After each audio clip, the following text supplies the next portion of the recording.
Olá, bom dia. Está na pauta do plenário a proposta de emenda à Constituição que transforma agente penitenciário em policial. Já aprovada em primeiro turno, a PEC cria a Polícia Penal na União, nos estados e no Distrito Federal. A população carcerária no país já passa de 700 mil presos. Para fazer a segurança de tanta gente, são menos de 70 mil agentes penitenciários. A profissão é considerada a segunda mais perigosa do mundo, segundo a Organização Internacional do Trabalho. A proposta, que aguarda votação em segundo turno no plenário, transforma os agentes penitenciários em policiais penais, garantindo a eles os mesmos direitos dos outros integrantes da carreira policial. Para o presidente do Sindicato dos Agentes Penitenciários, a proposta fortalece a presença do Estado dentro e fora dos presídios. Ela fortalece o Estado dentro das unidades prisionais. Ela reconhece a carreira de agente penitenciário como sendo da segurança pública. Nós liberaremos milhares de policiais que hoje estão fazendo atividades penitenciárias, estão desviados de função, são bombeiros, policiais militares, civis, delegados de polícia.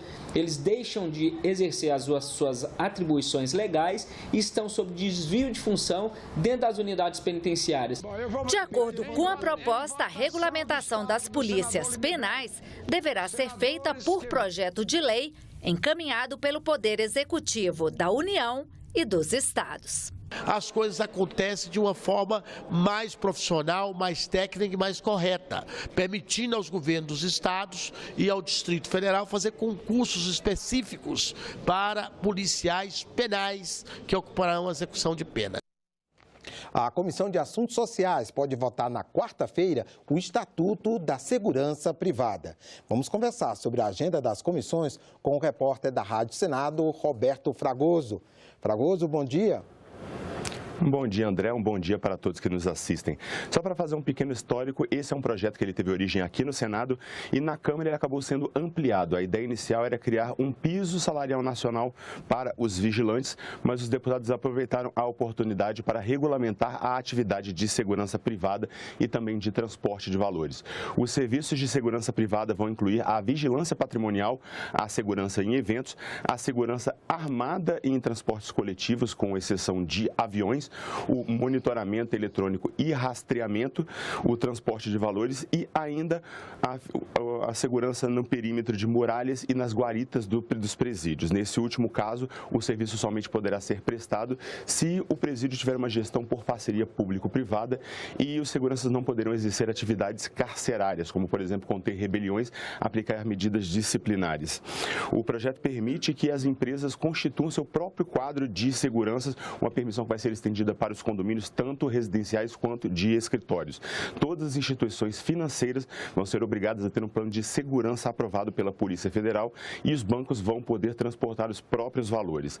Esse é um ponto que ainda está em discussão. O senador Randolfo Rodrigues levantou uma questão que essa permissão poderia levar ao fechamento das empresas que hoje atuam no transporte de valores e o consequente desemprego.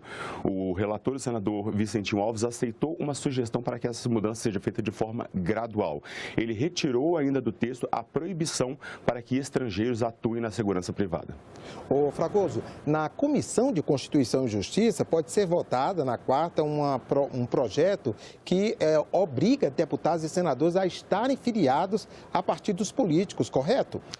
Exato. Essa foi uma proposta de emenda à Constituição que foi apresentada pela senadora Rose de Freitas e ela obriga deputados e senadores a se filiarem a um partido no máximo 90 dias depois deles deixarem uma legenda. Essa obrigação ela vai ser estendida também para deputados estaduais e para vereadores. A argumentação da senadora é que a Constituição não permite candidaturas avulsas, portanto não deveria ser permitido também que um parlamentar ficasse sem partido. Esse é um assunto que não tem consenso e está sendo inclusive julgado pelo Supremo Tribunal Federal, mas não há ainda uma data para a conclusão desse julgamento. O entendimento contrário às candidaturas avulsas ganhou força na semana passada com a aprovação das mudanças nas regras regras eleitorais, quando se reafirmou essa proibição para candidaturas avulsas. A PEC da senadora Rosa de Freitas teve voto favorável do senador Antônio Carlos Valadares e ela prevê que, se na data da eventual promulgação algum parlamentar estiver sem partido, não interessa quanto tempo ele esteja sem partido, ele vai ter o mesmo prazo de 90 dias para se filiar a uma nova legenda. Ok, Roberto Fragoso, muito obrigado pelas suas informações. Um bom dia, um bom trabalho a vocês aí da Rádio Senado. Obrigado e um bom dia para você na TV. Obrigado. Chega ao Senado o projeto que estabelece a Política Nacional de Erradicação da Fome. A proposta, que vai ser analisada inicialmente pela Comissão de Assuntos Econômicos, estabelece a função social dos alimentos. Relatório de 2013 da FAO, Organização das Nações Unidas para a Alimentação e Agricultura, revela que o mundo desperdiça 1 bilhão e 300 mil toneladas de alimentos todos os anos. 54% desse desperdício acontece nas etapas de produção, manipulação pós-colheita e armazenagem dos produtos. O processamento, a distribuição e o consumo são responsáveis pelos 46% restantes desperdiçados. A solução apresentada no relatório da FAO aponta a necessidade de um pacto entre todos os envolvidos nas etapas de produção dos alimentos para evitar o desperdício e assim tentar diminuir as estatísticas da fome. Segundo a organização, mais de 800 milhões de pessoas passam fome no mundo diariamente. O projeto, que veio da Câmara, cria uma política nacional de erradicação da fome e da promoção da função social dos alimentos.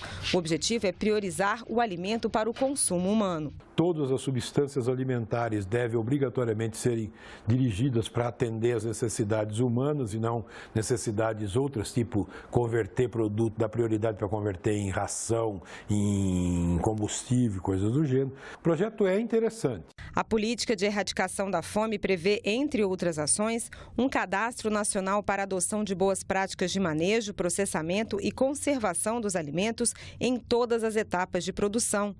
Campanhas para alertar a população sobre o desperdício e a implantação de unidades de beneficiamento ou de processamento de alimentos em regiões em que se verifique destinação inadequada dos alimentos. O professor da UNB acredita que o projeto é um avanço, mas não aborda outros aspectos do problema. O avanço expressivo da curva de insegurança alimentar por inadequação da dieta, registrada na forma de sobrepeso e obesidade.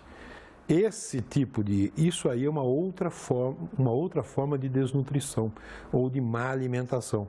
Comprando produto barato, comida que imita comida, que na realidade são produtos que imitam comida, e a consequência disso aí é que a população está gastando menos dinheiro, mas está comendo pior. Então você tem duas vertentes. E o projeto não trata disso. E o relatório divulgado pela Organização das Nações Unidas aponta que o Brasil está sob ameaça de voltar ao mapa da fome. Eu conversei sobre esse assunto com a senadora Regina Souza. Senadora, qual a importância de o Brasil contar com a Política Nacional de Erradicação da Fome e de promoção da função social dos alimentos? Olha, comer é um direito humano, né? Então, assim como morar, assim como estudar, as pessoas têm esses direitos, elas não sabem que têm. Então, elas sofrem, elas não reivindicam, elas não brigam por isso porque não sabem que têm. Então, o Brasil tem que dizer isso para elas, e dizer já em forma concreta, de garantir a alimentação. Então, todos os programas sociais que foram nos últimos tempos foi nesse sentido, de garantir o alimento. Agora, não é só garantir alimento, né? Tem a questão de que alimento você está garantindo também, né? E também a função social que fala, do que todo mundo fala, é que há tanto desperdício e as pessoas passam fome, é uma contradição. Então, tem